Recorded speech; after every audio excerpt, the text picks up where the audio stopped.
Okay.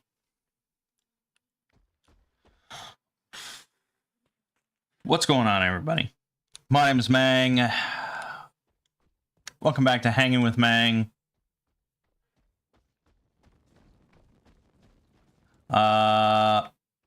Yeah, just playing some more WoW here. It's mostly all I've been playing.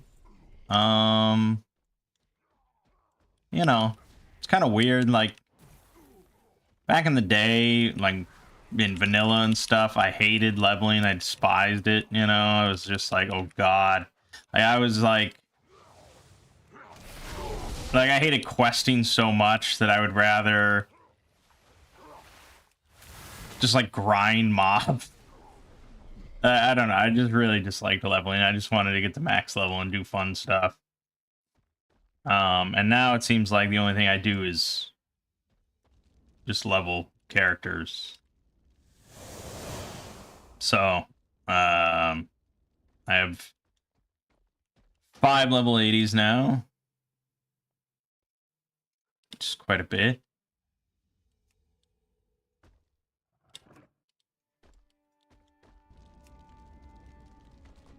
And yeah, I mean, it's just kind of, it's a pleasant enough game. You know, I am playing with friends here and there, and we're trying to do some dungeons and stuff, but none of us are really hardcore, so, you know, just a fun little experience. And then I probably won't touch WoW again until like maybe the next expansion or maybe the one after that.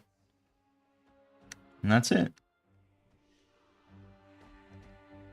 So, this week on this channel, we had more Elden Ring Convergence. All good stuff. There's a couple more videos for that series. And then we also had some more solo role manging with Shadow Dark. I do have some more of that to upload. But Space Marine 2 came out, so that will be going on for a bit. It's not a super long campaign from what I understand, so it's not going to be like a 40-part series, but, you know, we should get, I don't know, 12 to 14 videos out of it.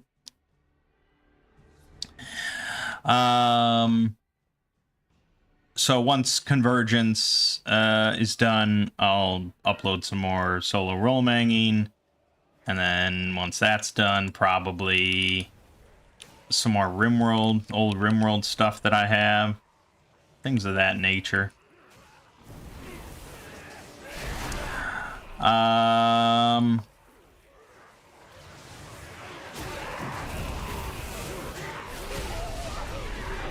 that's kind of where we're at. You know what I am discovering about myself is that nowadays I basically need games that I can get addicted to. I guess like that's the sort of games that I like now, are games I can get addicted to, and games that I can just keep playing for like, you know, 60 hours or 60 hours plus, and I can just really sink into them. You know, bite-sized experiences. Like even Space Marine 2, it's really cool, and you know, the LP is gonna be a fun time and all that, but after that it's like it's done. Like I'm not really gonna play Space Marine 2. I mean, I probably will play it again someday, in like a few years when I want to refresh my memory of the experience. But yeah, I mean, games like that, and there's plenty of games, you know, plenty of indie stuff. I just, yeah, if I can't really sink my teeth into them and get addicted, like it just doesn't work. And even then, like there's a lot of games, you know, like deck building games or roguelites or things like that. It's really quite hit or miss, and I don't find myself getting addicted to those compared to like a Cataclysm or a Factorio or a RimWorld.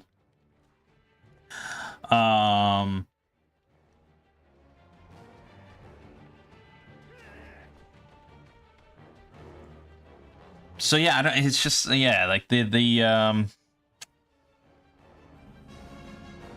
sort of the PS2 era kind of games, you know, like that's sort of what Space Marine 2 is sort of a PS2 era game where you'd have loads of these kind of action oriented games where the core campaign would last like 10 to 12 hours on average, and it would be a very self-contained experience.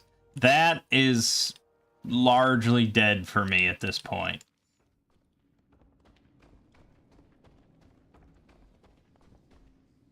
And in general, that genre is not as prominent as it used to be, regardless. But yeah, I remember, like, the perfect example for me, what I always think of when I think of that kind of game, is the X-Men Origins Wolverine game. I don't remember the exact title of it, but there was a Wolverine game, I'm pretty sure, on like PS2 or something. And I remember renting it like on 3 separate occasions. I never bought it, I just rented it multiple times back then. And I just loved it. I just thought it was fantastic. The gameplay was just so entertaining to me. And I could just play through it multiple times. And it was just like, again, like 10 to 12 hours. Very self-contained. And, you know, you got upgrades as you went, but it was very linear, and yeah. Was it a fantastic game? Probably not by any sort of standard, but teenage me really just loved it. Another good example is that I think back on was Alpha Protocol. I really wish that game would get like a proper remake or something. But I probably, if I played Alpha Protocol right now, I probably would not like it that much. But back in the day, for whatever reason, I just got addicted to that game. And I played through it, I want to say like 4 or 5 times, or it was something like that. Because you could,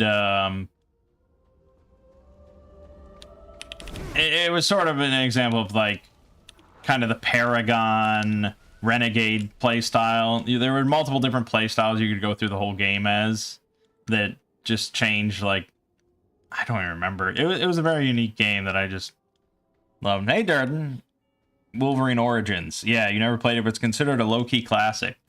Yeah, I'd be very interested in playing it again nowadays and just seeing how it holds up, because I loved the shit out of that game. Far more than the movie.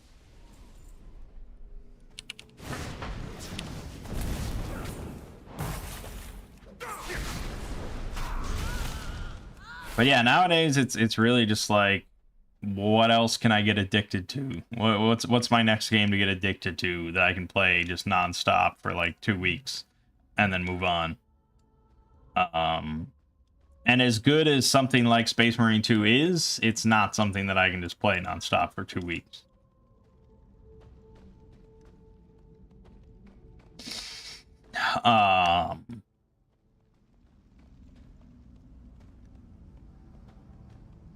So yeah, I'm just... And Archipelago, actually, I'm not really even that addicted to Archipelago most of the time, mostly because we just do it so much on Two Brothers Play, and I do think it's just better multiplayer. So I don't actually spend a lot of my time doing Archipelago by myself anymore. But it's been a great kind of discovery for Two Brothers Play. You think the story was they were already developing a Wolverine game and they kind of changed it a bit and made it a movie tie-in? That could very well be true, because I don't remember it being super related to the movie in any way. And it was just kind of a good game. So, you might be right on that one.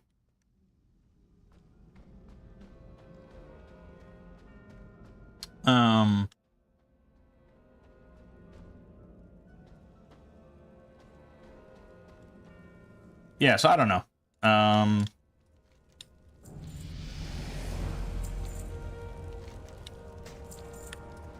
it'll be interesting to see the new Wolverine game. See how that compares to Wolverine Origins.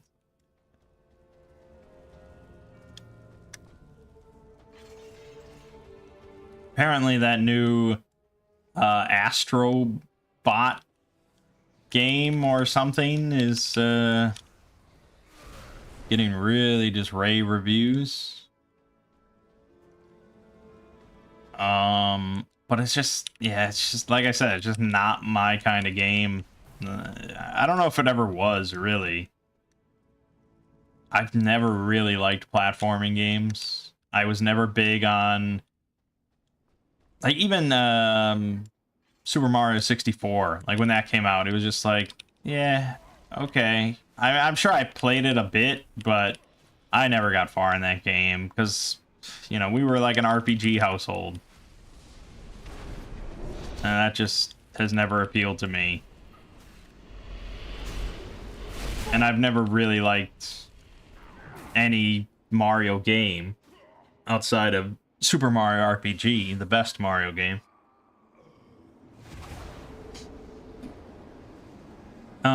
So yeah, I mean, I keep planning on firing up the old PS5 and grabbing Spider-Man 2.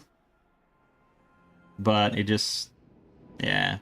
Because I keep debating, I'm like, should I play Spider-Man 2 and buy it when I still have Horizon Forbidden West that I haven't beaten? And then I think about, like, Ghost of Tsushima on PC that I'd like to play, and it's like, I don't know.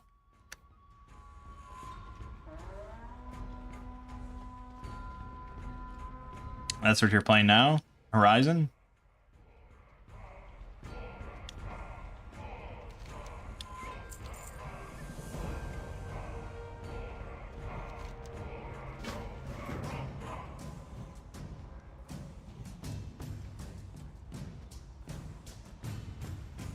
Oh, Spider-Man 2. Yeah, I mean, I played through Spider-Man 1 twice. Like, pretty much completely. I really liked it. Don't think I ever finished Miles Morales. But I don't remember anything really being wrong with it. So I was looking forward to Spider-Man 2, and then... I don't know. I think I have to charge my PS5 controller, and I just never do. That's basically it.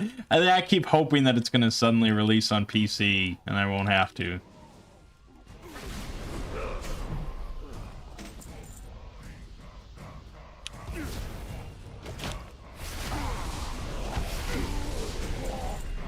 It's cool, it's just more of the same game. Some obvious segments, just padding out the story. It's good, not great. Oh, well, not exactly selling it to me then.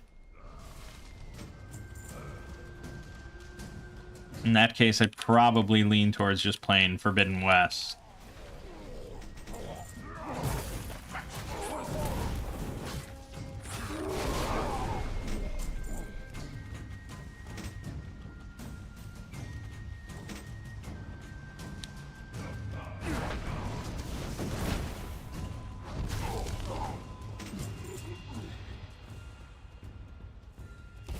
Yeah, I don't know. A lot of games out there, and I'm always checking the Steam new releases, and it's just like, oh, look at this new game, look at this new game. Especially like indie games. God, there's just like every day there's like some new indie roguelite that gets like very positive reviews, and it's like, oh yeah, I guess I could check that out. It's like I said before, like I don't know how people make decisions about which one of these indie roguelike games to buy and play.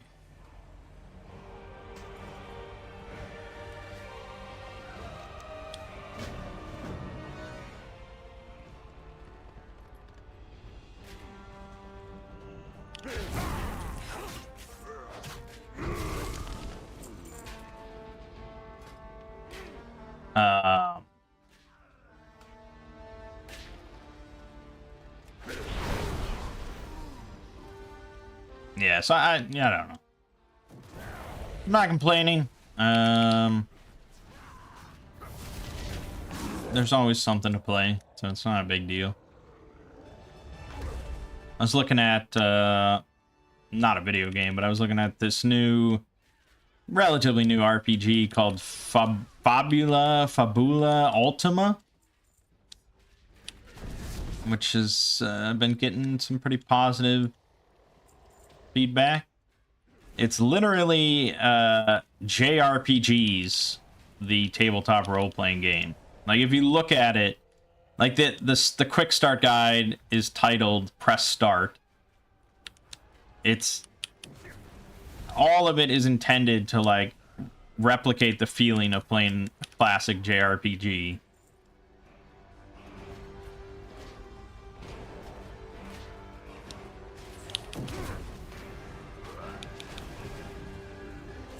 And I was reading through the quick start and stuff, and I was pondering making a video of just doing it solo, except I don't know how... It would more be kind of like a let's read sort of thing. Just to, like, see how it works. But it was funny, because I was thinking, like... Yeah, they really try and capture, like, the atmosphere, the aesthetic, the storyline, and all that. The vibes of JRPGs. And it's funny because that's like what I consider to be like the worst part of JRPGs.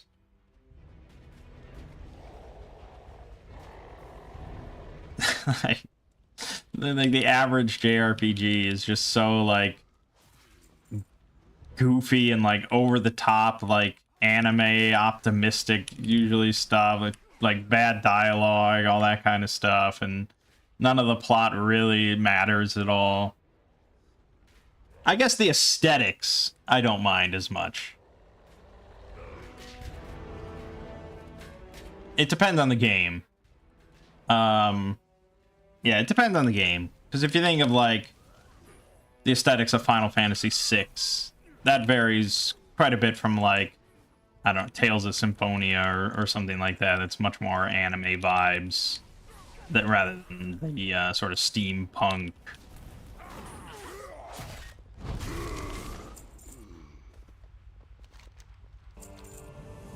Yeah. Science fantasy aspects of a lot of the Final Fantasies. But my family would have no interest in, you know, none of them really played JRPGs. And, but it might be if I could maybe convince some friends to give it a try. Except, I don't know how many of them are super into JRPGs either. It's a very specific kind of vibe. Anyways, over on the Exploring series, I put out a video on...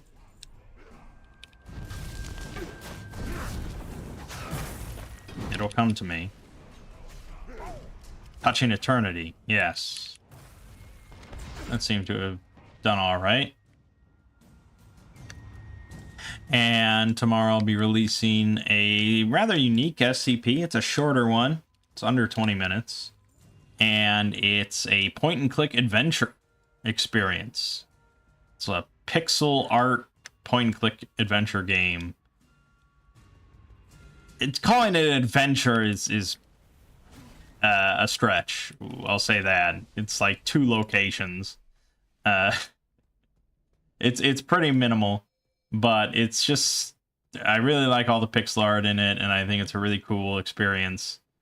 I would like to see a lot more like it, but sadly it is quite short, so I couldn't get too much of a video out of it. I show off all the endings possible and everything, but yeah.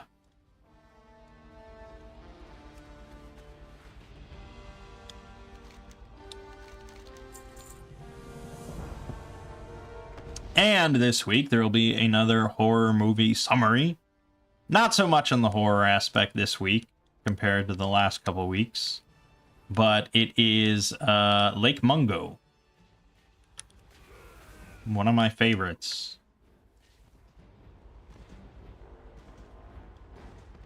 It's, you know, a little rough because I don't really think of it as a horror movie, although it does have some sort of creepy moments in it.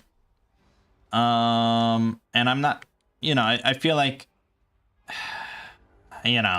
I guess I wish that I could translate those creepy moments into my summary, but that's just not going to happen. Not with a voiceover narration and everything. So, it is what it is. I think the story is still really good regardless, even if you don't have... It's definitely one of those where it's like, if you are interested in this concept at all of, like, this story, you really should just watch the movie. But, that's not going to happen a lot of the time, so... Although I have seen comments already from people that were like, "Oh, I watched your summary, and then that inspired me to go watch the movie, and it was great." It's like, yes, awesome. That's excellent. That's exactly how it should be. Watch my video first, give me some ad revenue, and then go watch the movie yourself and enjoy it. It's great. But, if people just watch the summary, I'm okay with that. So yeah, I'm in the process of editing Lake Mungo right now, about halfway through. And I'm taking a risk on this one. So far, I haven't had any copyright issues with the 2 videos, just age restriction issues. So I'm almost certainly not going to have any age restriction issues here. I wouldn't imagine so. I'm not going to... The only things that I could show that would get it would be, like, her corpse, I guess. And I'm not showing that at all. So... I thought about blurring it, but I'm like, nah, just fuck it. It's not necessary. You don't need to see it.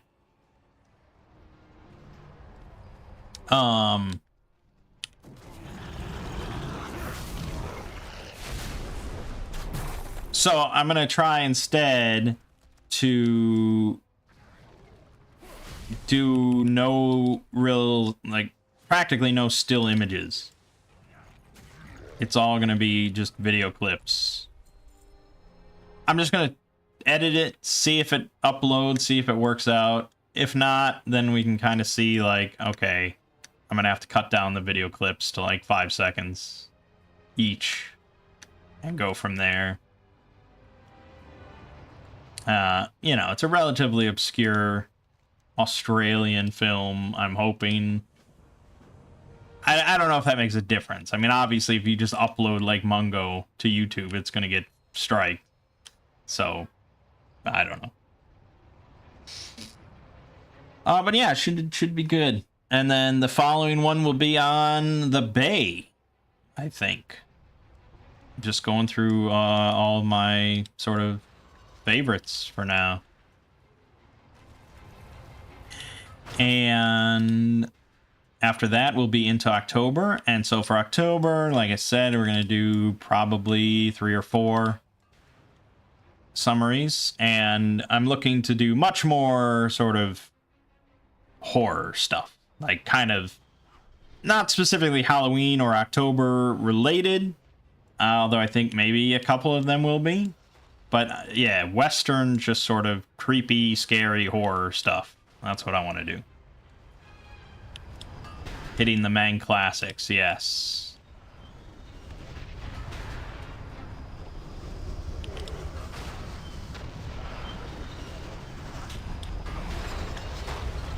I kind of want to cover the last broadcast. Just because the last broadcast is so conflicting. I like so many aspects of it. But that ending, my God.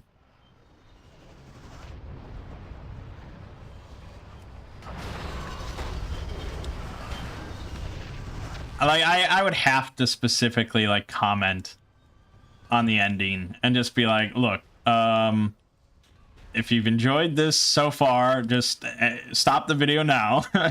But if you really want to know how it ends, it's so bad. I can't believe.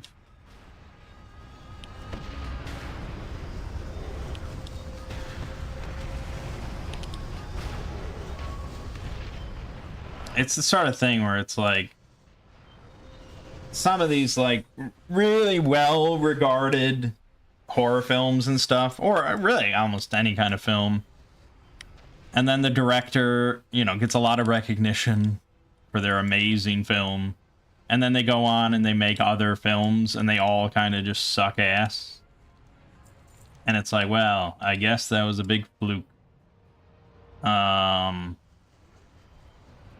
The guys that did Blair Witch, I don't think they ever really did anything great after that. The guy that did Paranormal Activity didn't really do anything good after that.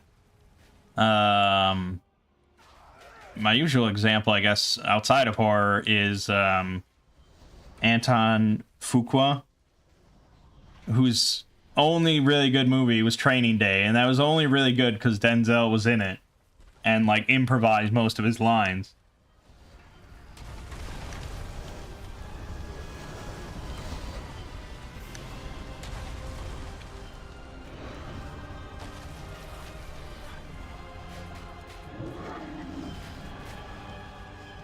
So yeah, I feel like last broadcast they really just were like got kind of lucky with most of the movie being really entertaining and good, or just enjoyable to me at least, and then the ending, it's like literally any other ending would have been better. They fumbled. I can't get over it.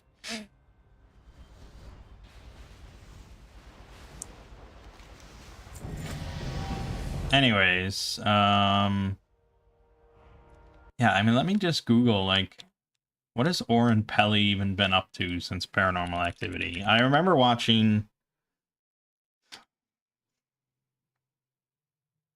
Okay, so he did Paranormal Activity. It was his first film. He directed, he produced, he wrote, he was the cinematographer, he was the editor. It was entirely his baby. And it was like... I mean, it's still, I'll rewatch the first Paranormal Activity. It's a good movie. I enjoy it.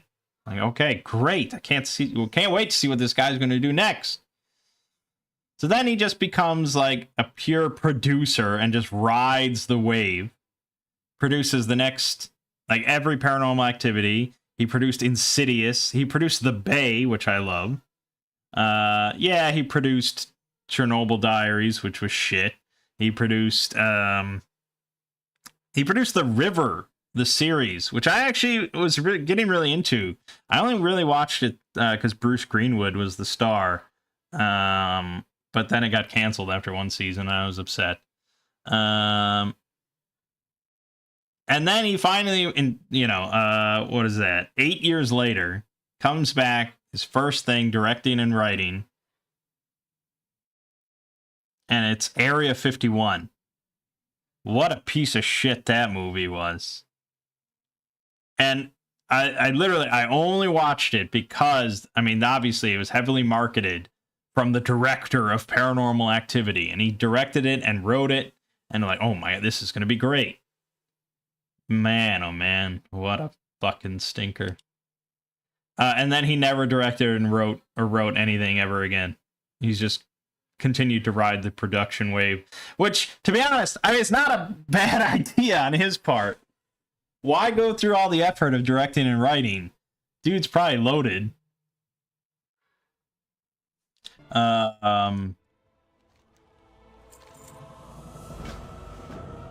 But yeah, clearly, he just happened to strike gold with Paranormal Activity.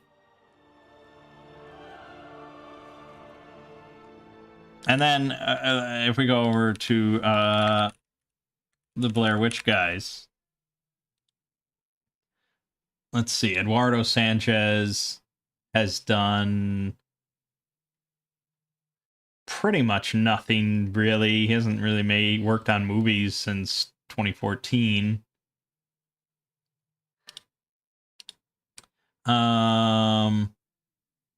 Yeah, I guess neither of them have really done a whole lot. Okay, so Eduardo Sanchez directed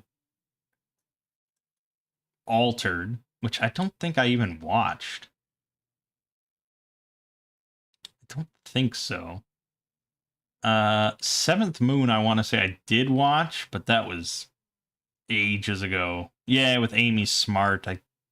God, very vaguely remember it. Not good. Lovely Molly, which I'm pretty certain I did watch. Like, these movies are so forgettable. That's the thing. Yeah, I don't even remember. And then Exists, which was his Bigfoot movie.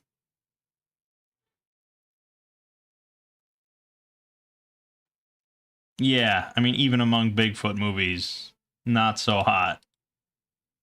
And then Daniel Myrick, Solstice. I don't remember. I didn't watch that. Believers. I mean, this is some, yeah, straight to DVD shit. Man, I didn't watch any of this stuff. And I'm obviously not the end all be all. There's loads of horror movies I've never seen that could be good, but none of that is really, like, notable.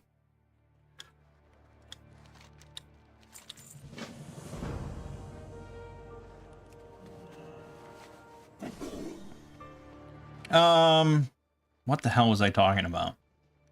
Oh yeah, last broadcast. I don't know. I might cover it. It's one of those things that I kind of just like. It's actually like my designated fall asleep movie during the month of October. I pretty much put it on like every night during October when I'm trying to fall asleep because the narrator is so monotone that it just lulls you straight to sleep. But I do like the film otherwise. Except for the ending. But definitely Hell House LLC is, no matter what, one of the choices for October. Another good one, a more recent one, that fits the October Halloween theme very well, I think, is called Haunt. Where a group of teens head into this haunted house and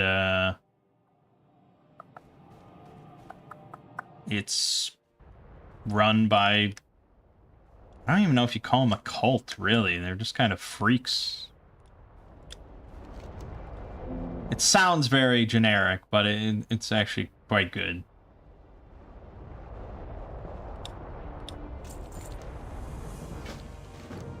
If I wanted to stick with that sort of theme, I did just recently watch The Houses That October Built. I could do that.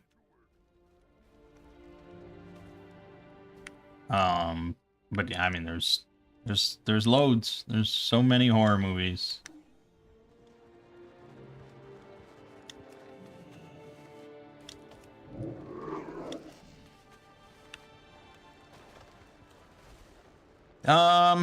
Right. So that's that.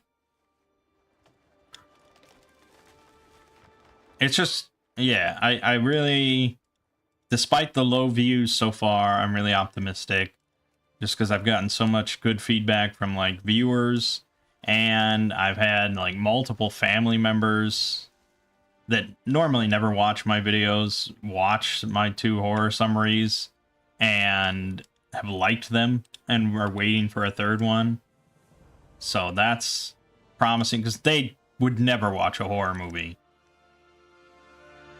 So, you know, I'm apparently appealing to horror fans, my fan base, and then also appealing to non-horror fans, which was my hope, that I could interest both types. So, you know, I just got to keep it up. We'll see how October goes.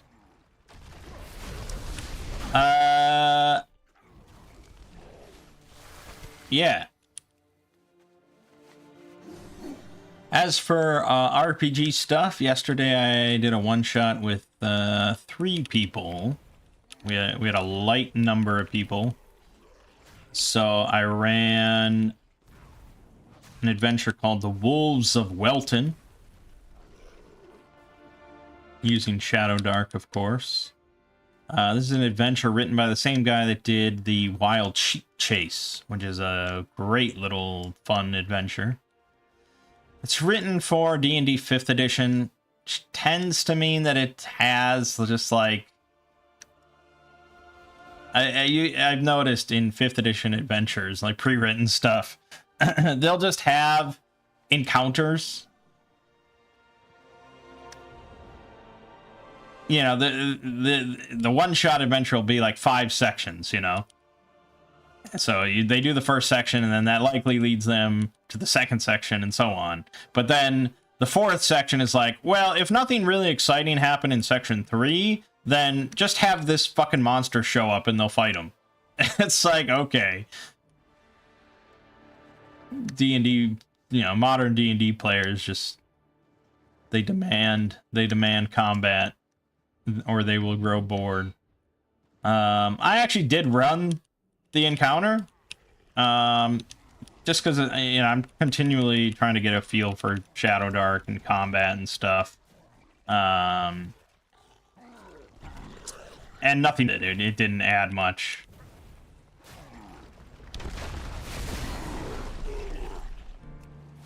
So the Wolves of Welton, basically this very small sort of Hobbiton type village, puts out a very lucrative posting for adventurers to come deal with some strangely determined wolves that have been plaguing the town recently. And these wolves have been just stealing sheep and stealing horses, stealing even sacks of like leather and stuff. Things that wolves normally would never be interested in. And it's up to the players to figure out what the hell's going on. It's definitely a one-shot. It's not going to take any group that long to figure all this out.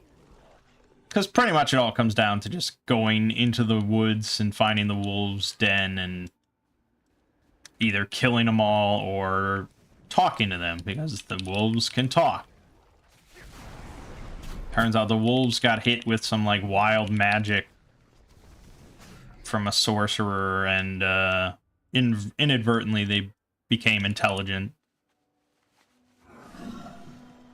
And the wolves are kind of divided somewhat into 2 factions, with some of them wanting to just like take revenge upon humanity and kill everyone and claim the land as their own, and then there's another that wants to live peacefully with the humans nearby.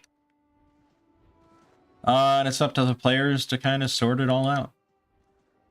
So, yeah, even with 3 players, I didn't really change anything, to be honest. The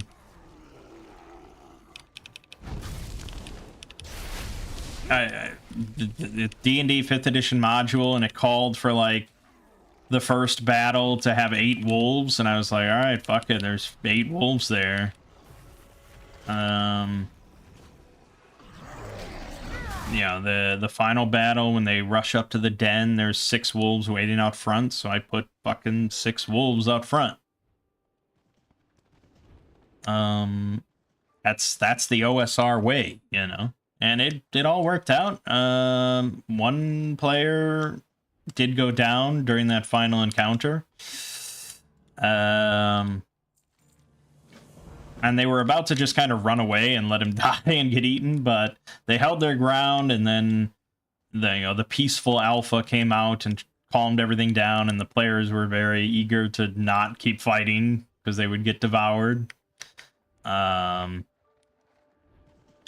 And then they chatted with the peaceful alpha, and they're like, yeah, we're gonna make this all work. This is gonna be great. We're all gonna be friends. And then the violent alpha, you know, jump attacked the peaceful one, and the factions got into a brawl. And so a quick combat broke out, but the players, yeah, mopped it up real quick, and everything had a happy ending. They were quite happy. For me, I thought the adventure was certainly a little boring. I don't think it's as good as the Wild Sheep Chase.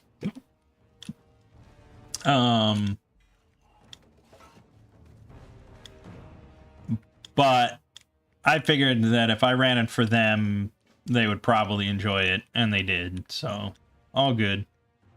Next week, we have 4 players. I have a heist module that I'm kind of interested in running, that just has like a big mansion and has all like the guard patrols on it, and very simple, you know, the players have to get into the vault or whatever and steal something and get back out, and there's just so many things that can go wrong. A lot of potential for hijinks. That's the kind of encounter that I would love to run.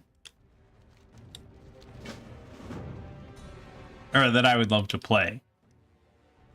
We'll see how they do.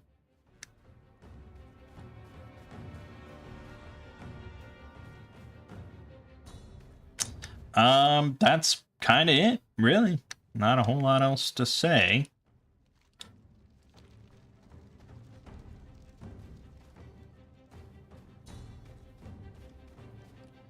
So, more Space Marine 2, of course, more Elden Ring Convergence, and then more solo role-manging. We missed Two Brothers Play last night, but we will be there this Wednesday and this Saturday. So that should all be good.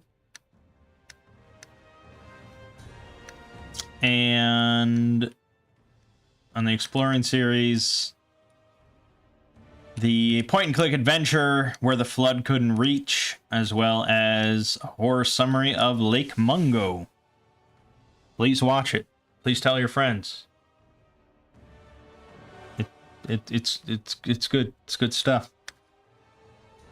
Anyways, my name is Mangg. This has been Hanging with Mangg. And I'll see you fine folks next week.